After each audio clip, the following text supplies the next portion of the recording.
తెలంగాణలో కాంగ్రెస్ ఎమ్మెల్సీ అభ్యర్థులను ఆ పార్టీ అధిష్టానం ఖరారు చేసింది.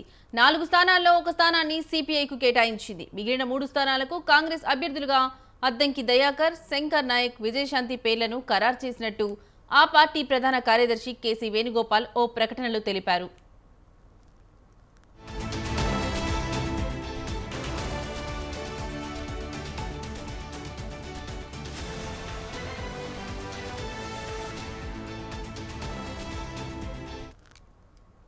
ఇక ఇదే అంశానికి సంబంధించిన మరింత సమాచారం మా ప్రతినిధి రాజు ఫోన్ ద్వారా అందిస్తారు. రాజు, చెప్పండి, మీ దగ్గర ఉన్న తాజా అప్డేట్స్ ఏంటి?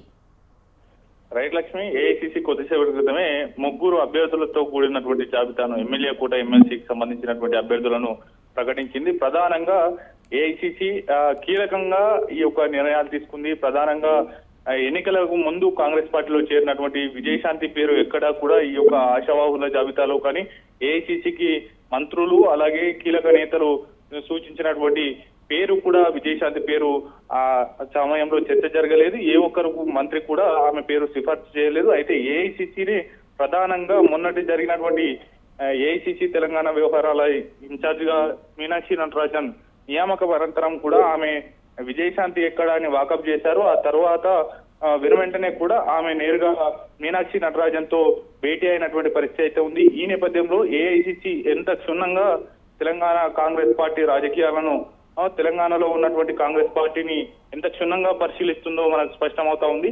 అయితే కొత్తగా విజయశాంతి పేరు తెరపైకి వచ్చింది. ఆమె అసెంబ్లీ ఎన్నికల్లో వివిధ నియోజకవర్గాల్లో తిరిగి ఆమె ప్రచారం కూడా చేశారు. అయితే పార్లమెంటు ఎన్నికలకు వచ్చేసరికి ఆ తర్వాత ఆమెకు ప్రచారంలో కానీ ఇక్కడ పెద్దగా కనిపించలేదు విజయశాంతి. కొంత సినిమాలకే పరిమితమైనటువంటి పరిస్థితి అయితే ఉంది. అనూహ్యంగా విజయశాంతి పేరు ఎమ్మెల్సీగా అభ్యర్థిగా ఖరారు చేసినటువంటి పరిస్థితి ఉంది. మరోవైపు పార్టీకి అత్యంత లాయలిస్ట్ గా పనిచేస్తున్నటువంటి అద్దంకి దయాకర్ పేరును ఏఐసిసి ఖరారు చేసింది. 10 ఏళ్ల పాటు పార్టీని నమ్ముకొని ఉన్నటువంటి నేత ఏ ఒక్క రోజు కూడా అటు పార్టీకి వ్యతిరేక కార్యక్రమాలు కానీ పార్టీకి వ్యతిరేకంగా ఆయన మాట్లాడడం కూడా చేయలేదు ఈ 10 ఏళ్ల పాటు. అయితే గత ఎన్నికల్లో ఎమ్మెల్యే ఎన్నికల్లో కూడా అసెంబ్లీ ఎన్నికల్లో తుంగతుర్తి నియోజకవర్గ టికెట్ ఆశించి ఆయన భంగపడ్డారు. చివరి నిమిషంలో తుంగతుర్తి ఎమ్మెల్యే టికెట్ మందుల షామ్యూల్ కు దక్కింది. ఆ తర్వాత జరిగినటువంటి పార్లమెంటు ఎన్నికల్లో కూడా ఆయన వరంగల్ పార్లమెంటు స్థానాన్ని ఆశించారు.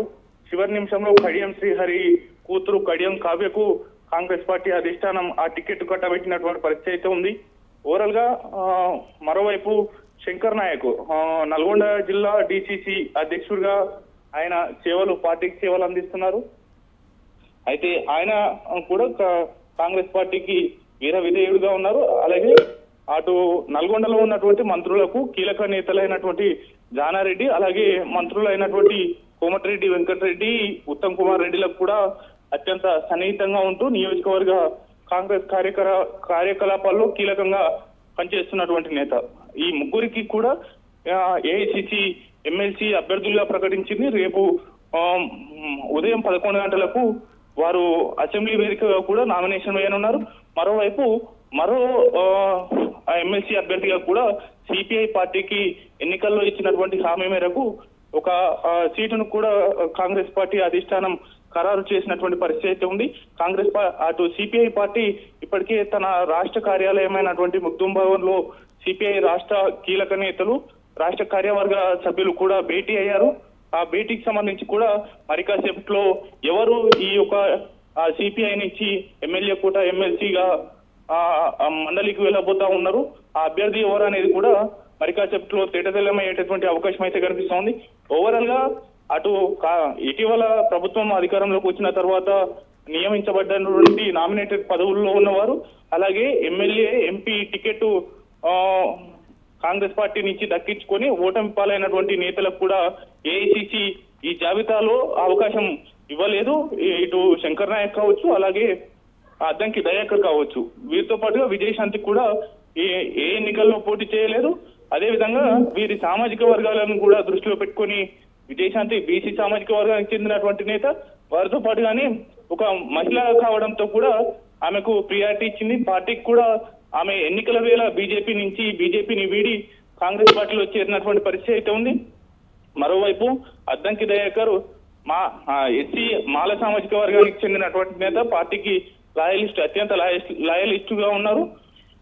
మరో కీలక నేత డిసిసి అధ్యక్షుడిగా పనిచేసినటువంటి కేశవత్ శంకర్ నాయక్ కూడా అనూహ్యంగా తెరపైకి తీసుకొచ్చినటువంటి పరిస్థితి ఉంది. ఆయన గత 10 ఏళ్ల పాటు కూడా కీలకంగా పనిచేశారు.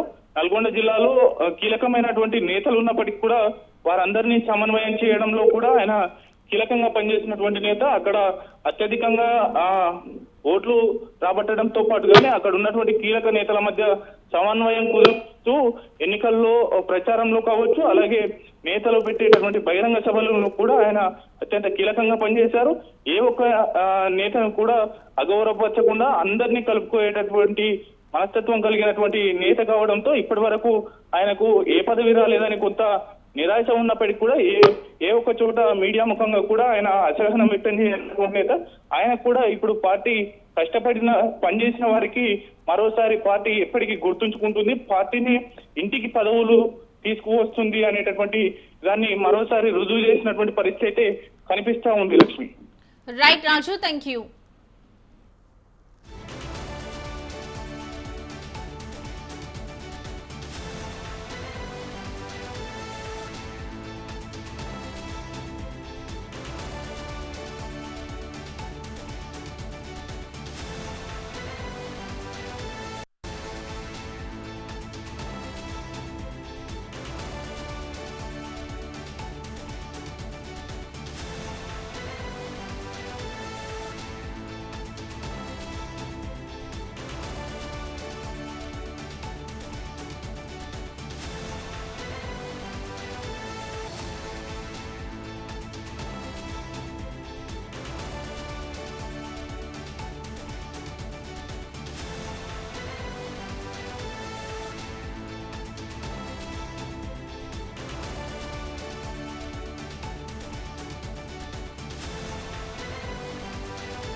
తెలంగాణలో కాంగ్రెస్ ఎమ్మెల్సీ అభ్యర్థులను ఆ పార్టీ అధిష్టానం ఖరారు చేసింది. 4 స్థానాల్లో ఒక స్థానాన్ని సిపిఐకి కేటాయించింది.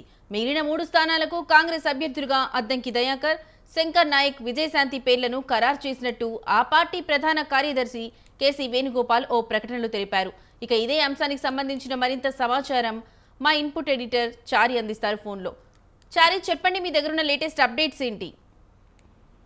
లక్ష్మి, తెలంగాణలో ఎమ్మెల్యే కోటా కింద ఎమ్మెల్సీ స్థానాలు 5 ఉన్నాయి. 5లో 1 బీఆర్ఎస్ కు వెళ్తోంది. దీంతో పాటు ఇక 4 స్థానాలు కాంగ్రెస్ పార్టీ ఎమ్మెల్సీ అభ్యర్థులను ఎంపిక చేయాల్సి ఉండే. అయితే పొత్తులో భాగంగా ఒక ఎమ్మెల్సీ స్థానాన్ని సిపిఐకి కేటాయించారు. అయితే సిపిఐ ఈ అభ్యర్థుల ఖరారుకు సంబంధించి ఇప్పటికే కసరత్తును ముమ్మరం చేస్తోంది. ఒకవైపు గత 10 రోజుల నుంచి సిపిఐ పార్టీ కూడా ఈ ఎమ్మెల్సీ స్థానాల్లో ఒక స్థానాన్ని ఖచ్చితంగా కేటాయించాలని చెప్తూ కాంగ్రెస్ పార్టీకి చెప్తూ వచ్చింది. ఈ మేరకు కాంగ్రెస్ పార్టీకి సంబంధించిన టిపిసిసి అధ్యక్షులు మహేష్ కుమార్ గౌడ్ ను, అదేవిధంగా తెలంగాణ రాష్ట్ర ముఖ్యమంత్రి రేవంత్ రెడ్డిని కూడా కలిసి విజ్ఞప్తి చేయడం జరిగింది. ఈ మేరకు గతంలో ఏదైతే అసెంబ్లీ ఎన్నికల సమయంలో పొత్తు కుదిరిందో ఆ పొత్తు ప్రకారం 2 ఎమ్మెల్సీ స్థానాలను కేటాయించేందుకు కాంగ్రెస్ పార్టీ సుముఖత వ్యక్తం చేసింది. ఈ క్రమంలో ఖచ్చితంగా ఇప్పుడు ఒక ఎమ్మెల్సీ కేటాయించండి, తదుపరి మరి ఒక ఎమ్మెల్సీని మాకు అవకాశం ఇవ్వండి, అదేవిధంగా నామినేటెడ్ పోస్టులను కూడా 2 వాళ్ళ గతంలో అడిగారు. ఇప్పటికే ఒక నామినేటెడ్ పోస్టును కూడా అటు సిపిఐ పార్టీకి కాంగ్రెస్ ఇచ్చింది. అయితే ఇప్పుడు కాంగ్రెస్ అభ్యర్థుల ఖరారుకు సంబంధించి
తెలంగాణలో కాంగ్రెస్ ఎమ్మెల్సీ అభ్యర్థులను ఆ పార్టీ అధిష్టానం ఖరారు చేసింది.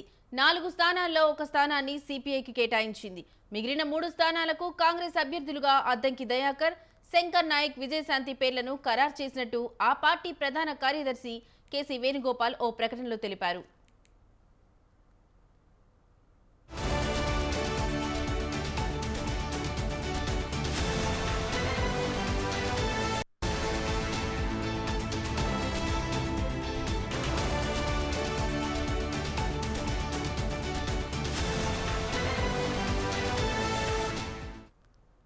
ఇక ఇదే అంశానికి సంబంధించిన మరింత సమాచారం మా ఇన్పుట్ ఎడిటర్ చారి ఫోన్ ద్వారా అందిస్తారు. చారి, చెప్పండి, మీ దగ్గర ఉన్న లేటెస్ట్ అప్డేట్స్ ఏంటి? లక్ష్మి, మొత్తానికి కాంగ్రెస్ పార్టీ 3 అభ్యర్థులను ప్రకటించింది. 3 ఎమ్మెల్సీ అభ్యర్థులు రేపు నామినేషన్ దాఖలు చేయబోతున్నారు.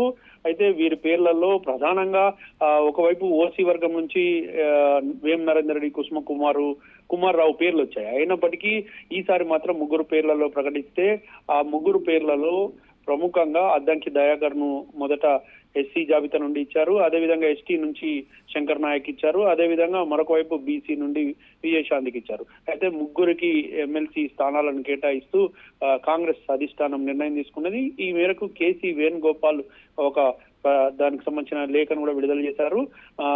ఒకవైపు కాంగ్రెస్ అధిష్టానం అనేక మంది పేర్లను కాంగ్రెస్ అధిష్టానం ముందు అనేక మంది పేర్లు ప్రస్తావనకు వచ్చాయి. అయితే బీసీల నుండి 23 అనిల్, అదేవిధంగా కొనగల మహేష్, జెర్సెట్ జైపాల్, గాంధీ అనిల్ పేర్లు కూడా వచ్చాయి. కానీ అయితే ఇప్పటి వరకు ఈ శంకర్ నాయక్ పేరు కానీ విజయశాంతి పేరు కానీ ఎక్కడ కూడా బయటికి పొక్కలేదు. చాలా అత్యంత సీక్రెట్ గా ఈ పేర్లు అధిష్టానం దృష్టికి వెళ్ళాయని కూడా చెప్పుకోవచ్చు. ఎందుకంటే వీళ్ళ పేర్లు ఇక్కడ అద్దంకి దయాకర్ పేరు మనకు ఎస్సీల నుండి అద్దంకి దయాకర్ పేరు ప్రధానంగా వినవస్తుంది, ఆయనకే దక్కింది. కానీ బీసీ ఎస్టీల నుంచి మాత్రం ఆ పేరు వినలేదు, అయినా కూడా వాళ్ళిద్దరికి దక్కింది. అయితే వీరిద్దరు కూడా శంకర్ నాయక్ నల్గొండ డిసిసి కూడా పనిచేస్తున్నారు. ఆయన కాంగ్రెస్ పార్టీ నుంచి నమ్ముకొని పనిచేస్తున్నారు, కాంగ్రెస్ పార్టీలో సీనియర్ నాయకులుగా ఉన్నారు. మరొక వైపు రేవంత్ రెడ్డికి అత్యంత సన్నిహితుడుగా కూడా కొనసాగుతున్నారు. ఇక కాంగ్రెస్ విజయశాంతి విషయానికి వస్తే కాంగ్రెస్ పార్టీలో చేరిన విజయశాంతి ఒకవైపు కాంగ్రెస్ పార్టీలో స్టార్ క్యాంపెయినర్ గా కూడా పనిచేశారు. పార్టీ గెలవడం కోసం అనేక అంశాలలో కీలకంగా పనిచేశారని చెప్పుకోవచ్చు. అదే విధంగా స్టార్ క్యాంపెయినర్ కావడం, ఆమెకి సినీ గ్లామర్ కూడా ఉండడంతో ఖచ్చితంగా కాంగ్రెస్ అధిష్టానం ఆమె వైపు మొగ్గి చూపినట్టుగా మనం చెప్పుకోవచ్చు. దీంతో మొత్తానికి కాంగ్రెస్ పార్టీలో ఎమ్మెల్సీ అభ్యర్థుల ఖరారుకు తెరపడింది. మొత్తానికి ఖరారు అయ్యారు. వీరు రేపు నామినేషన్లు దాఖలు చేయనున్నారు. ఇంకా వీరు ఖచ్చితంగా కాంగ్రెస్ పార్టీ ఎమ్మెల్సీలుగా ఎన్నుకోబడే అవకాశం మాత్రం ఉంది. దీంతో ఇక కాంగ్రెస్ పార్టీలో ఎమ్మెల్యే కోట ఎమ్మెల్సీ అనేది చాలా కీలక ఎమ్మెల్సీ చెప్పుకోవచ్చు. ఎందుకంటే ఈ కోటలో ఛాన్స్ దక్కితే ఖచ్చితంగా వాళ్ళు ఎమ్మెల్సీగా అవుతారు. కాబట్టి ఈ కోట కోసం అనేక మంది నేతలు ప్రయత్నాలు చేసినప్పటికీ వీరికి అవకాశం దక్కింది. ఇక మిగతా వారి విషయంలో కాంగ్రెస్ పార్టీ ఏ విధంగా వ్యవహరిస్తుంది, ముఖ్యమంత్రి రేవంత్ రెడ్డి ఏ విధంగా వ్యవహరిస్తారో చూడాలి. మొత్తానికి వీరందరి విషయంలో ఒకవైపు భుజగింపుల పర్వం కూడా ఇప్పటికే కొనసాగింది. వారందరికీ కూడా ఎవరైతే ఆశావాహులు ప్రధానంగా ఉన్నారో వారందరి విషయంలో కూడా కాంగ్రెస్ అధిష్టానం వారితో కూడా మాట్లాడినట్టుగా తెలుస్తోంది. వారందరికీ కూడా సరైన సమయంలో సరైన నిర్ణయాలు తీసుకొని వారికి సముచిత స్థానం కల్పిస్తామని కూడా హామీ ఇచ్చినట్టుగా తెలుస్తోంది. Lakshmi. Right Chari, thank you.